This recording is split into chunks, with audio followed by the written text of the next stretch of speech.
J'ai dû plaquer un patient et j'étais pas sur un terrain de rugby. Story time, c'est vraiment arrivé. On était aux urgences, ça débordait de partout. Un patient qui était hospitalisé pour une crise d'épilepsie réfractaire, donc c'est une crise d'épilepsie assez grave, qui est mis dans un box de déchocage. Et en fait, une infirmière passe à côté et elle dit à sa collègue non, mais c'est une fausse crise, il nous l'a fait, c'est un patient qui est connu. En fait, c'est une fausse crise d'épilepsie, c'est une crise d'épilepsie d'origine psychogène, ça existe vraiment. Le patient, il entend ses propos, il arrête de trembler, il se déperfuse, il se barre en courant, il revient énervé, il allait se jeter sur l'infirmière. Et heureusement, on était à côté avec un collègue, donc en fait, on a dû l'intercepter, le plaquer au sol, et il a fini en garde à vue au commissariat.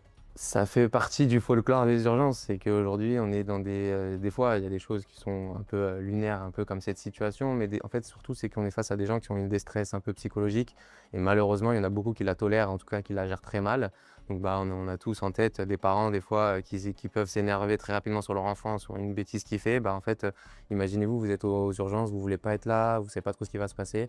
Il y a de l'anxiété, il y a du stress, il y a tout ça qui est surajouté. Et donc, il y a des gens, ils ont tendance à être violents, il y a des gens, ils ont tendance à être méchants. Après avoir sillonné pendant presque 12 ans les hôpitaux et les facs de médecine et avoir vu un nombre de patients considérable, j'ai décidé de sortir un livre qui s'appelle Urgence ou pas urgence, qui a juste pour but d'informer de manière un peu didactique et simple sur l'intérêt de venir aux urgences et à quel moment il faut s'inquiéter ou pas, et c'est mieux de rester chez soi, ou des fois de juste appeler un médecin en visio. Il est très simple d'accès et il est très simple de compréhension. J'espère qu'il vous plaira.